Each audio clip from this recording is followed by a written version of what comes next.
Hey there, it's Kat and this is Brews and Reviews.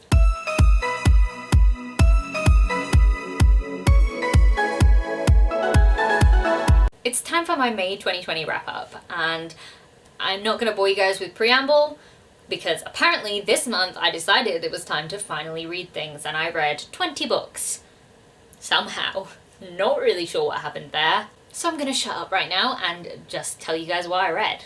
So first up this month I read Eleanor Oliphant is Completely Fine by Gail Honeyman. So in this book you follow Eleanor, who is the type of woman who doesn't really have very many friends. She doesn't really talk to people. She's the sort of person that will go home on a Friday night after work and not see another soul until Monday when she goes back to work. It's a book about loneliness and a lot of other things, I believe, though I cannot be sure because it doesn't specifically say in the book that the main character is suffering from trauma, potentially PTSD. A lot of people have said that she may have autistic spectrum disorder, which she may do. She does have autistic traits, but as it's not confirmed, we can't say that there is autistic representation in this book. Honestly, I liked this book. It was a 4-star read for me. I found that I related to it quite a bit in certain situations. Sometimes it made me a little bit uncomfortable with certain situations that happened, because I don't know, in a sort of second-hand cringe kind of way, for some of the things that happened, I was like, no, don't, no, stop. And then sometimes I was like, oh yeah, I've done that. But I did end up really liking this book. I really enjoy the journey that Eleanor goes on throughout the book. I feel like you can really understand how her character goes from the place that she is in the beginning of the book to the place she ends up in, and I was really happy with the ending, so I gave it 4 out of 5 stars.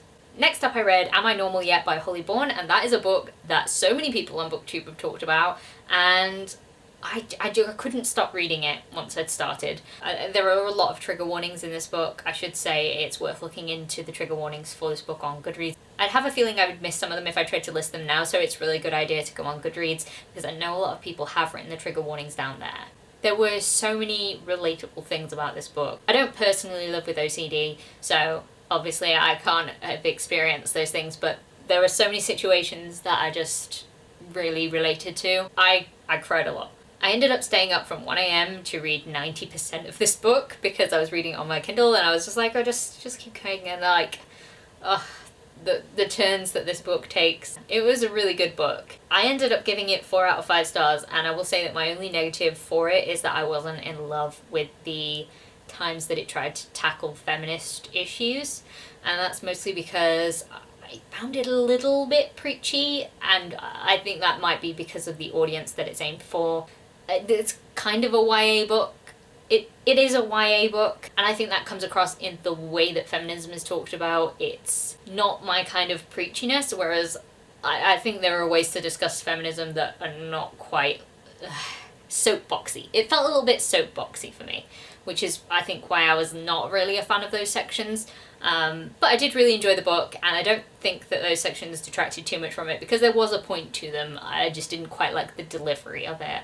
So the next book that I read this month was a buddy read with Kayla from Crack Into a Good Book, and that is Lion Cub by J.P. Harker. Now, this book was kindly sent to me by the author, and it was really good. Again, this is the 3rd book in the Caledon saga, and this series is such a ride. Let me tell you, such a ride. So this book follows Lucius, or Lucan, who is the son of Rhiannon, who's the main character in the 1st book, Wildcat, and we get a little bit of his life in the Gaian city of Tamora. And it's a very interesting lifestyle that he is leading. If you read this book, you all know exactly what I'm talking about, but I think that J.P. Harker does a really good job of showing the debauched lifestyles of Tamora and the trials that Lucius goes through when he's there. We also follow Marion, who is just this kick-ass girl who, honestly, at the start of the book doesn't really want to fight. She is not into it at all. She's kind of terrified. She throws up after her first battle. She is not into it. But she's the kind of girl who will keep fighting because she's fighting for her land, she's fighting for her people, she's fighting for a reason. And I think it was really interesting to see where she started at the beginning of the book to where she ended up, because, like, her and Lucan, they go on a journey. Not necessarily together, they do intertwine a little bit, but they both grow, and I think that's a really interesting way of looking at it. There's also a new enemy in this one, and I found the Sareks, who are kind of loosely based on, like, Viking culture, whereas the Gaians are sort of based on Roman culture, and the Caledon are sort of based on sort of Welsh, British sort of culture. The Saraks are bastards. Bastards. There's a lot of trigger warnings in this book, specifically for rape. There's quite a lot of rape that happens in here. Yeah, the Saraks are nasty fuckers, and I really didn't like them, but they were really good to read about. They were very good as enemies. Also, the battle at the end of this book. There was some really cool shit that went down. I will say it again, that J.P. Harker is really good at writing battles, and the thing that happened at the end, and now we have to wait for the next book. I'm really glad that I've been reading this series because I just need to know what happens. I've got so many theories. Will you guys just please read this book so I can talk to you about it, because theories. So next up I did a reread, and that was Fangirl by Rainbow Rowell. Pretty sure all of BookTube knows what this is about, but if you don't, it's about a girl called Kath who goes to college. Her twin sister goes off and tries to do college life without her, and Kath just wants to sit and write fan fiction. She lives with anxiety, and oftentimes it is quite debilitating for her. I really enjoyed reading this again. I read this 4 years ago now. It was a long time ago. It was back when I was still lurking on BookTube, and yeah, it was cute. I will say that I didn't love it as much as I liked it the first time. So I ended up giving it 4 stars as opposed to the 5 stars that it was the first time I read it. And I genuinely just think that's because I'm older now, and I found myself comparing it to Eliza and Her Monster, which is a book that I read last year, which I really connected with. And though they have sort of similar premises, I feel like the anxiety representation in Eliza and Her Monsters resonated with me a little bit more than Kath's representation did in Fangirl. There were certain things about this that I liked, and there were certain things where I thought, I don't know how I feel about that. I don't know. I still related to it, just not quite as much as I did. Maybe it's because I'm older. I don't know. 4 out of 5 stars.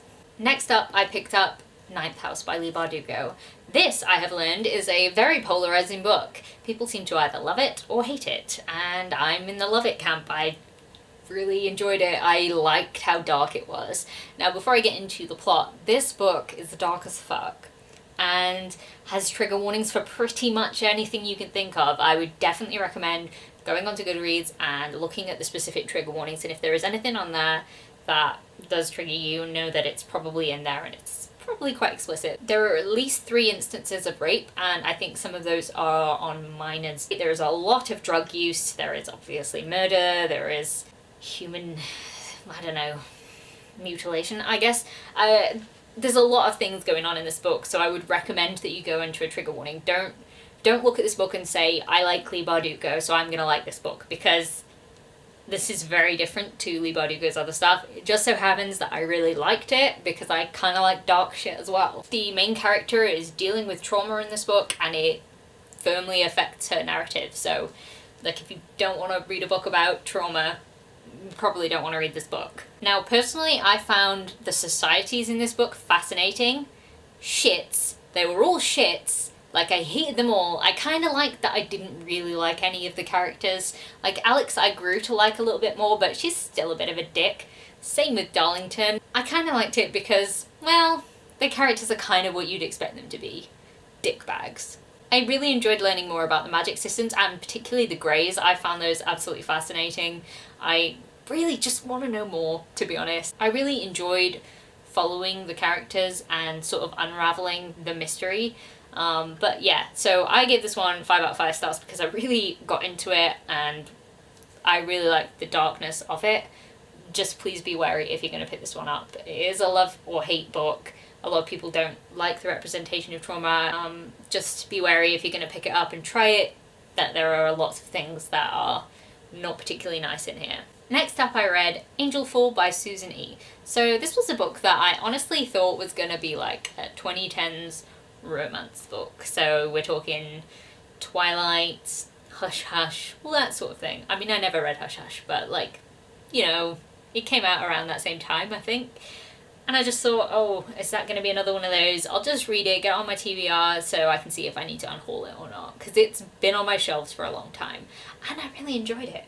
I was really surprised by how much I enjoyed it. At first I was kind of like, oh okay, this is just another one of those and this is how the characters interact with each other, but by the end I was like really into it, and I was surprised by how many elements of horror there were in it, and I was like, I kind of like that, that's kind of fucked up. I'm enjoying this. And maybe it was because I'd just come out of reading Ninth House and there was fucked up shit in that, and then I found some fucked up shit in this and I was like, okay, this is a good time. So anyway, this book is about an apocalypse where angels have come and sort of killed everyone and sort of destroyed everything. And they hunt people and will kill people. And basically you follow the main character Penryn, who is on a quest to find her sister who's been abducted by an angel. And yeah, that's the story. Actually found it more interesting than I thought I was going to. Definitely gonna read the next one. I feel like I've been talking for a long time. So you know what, I'm gonna split this video in half. So I will tell you guys about one more book that I read this month, and then I will do the others in a separate video, so look forward to a part 2 of this one. So the last book I'm going to talk about in this video is One Way by S.J. Morden. So this one was a buddy read with Kayla from Crack Into a Good Book. We sort of did it as like a last minute buddy read because I was reading it for the Because We Can Readathon and I needed to read it in 3 days.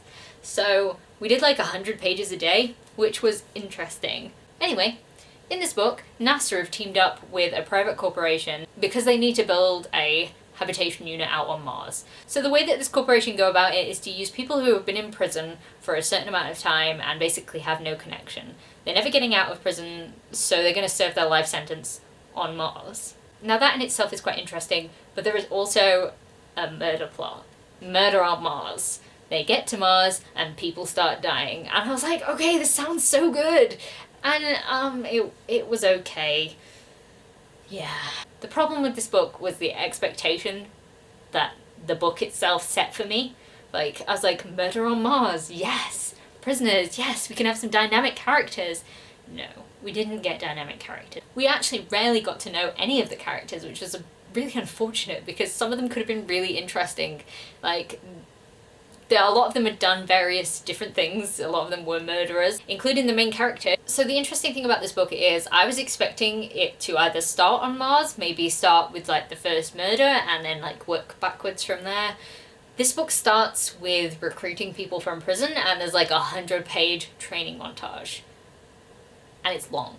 And there's a lot of, and he ran up the hill, and then he ran down the hill, and then he ran up the hill, and then he ran down the hill because he needed to get fit, but like, I don't give a fuck. That could have been done in like a chapter. There were things that were really interesting about it, like some of the trials that they faced were actually like really interesting, and you're like, oh my god, that would have been really difficult. And I think it was a little bit inspired by The Martian and how like technically sciencey that was. It didn't have the comedy of Mark Watney and his situation to sort of, I mean his situation wasn't funny, but Mark Watney was. It didn't have that to back it up. Now the last problem that I had with this book was that I figured it out. It's like watching a murder mystery and discovering that there's only one suspect, and that was the killer. Like there was no other option for who it would be. And I got really frustrated by that because I was like, surely not. Surely there's going to be like a wrench thrown into this. Nope. I was like, oh, I figured out who it was at least 100 pages from the end, and I was like, no, okay. This is... So I was a bit disappointed with it because it had a really interesting premise. And there is a sequel to this, but I'm really not interested in picking it up. It just doesn't thrill me like I thought it was going to. I'm kind of disappointed, and I feel like the book sold itself way better than it delivered. So that's it for part 1. I don't know how many books I just talked about, but I'm going to talk about the rest of them in part 2, so please look out for that. If you like this video, please leave a like, comment, subscribe, and I'll see you in the next one. Bye!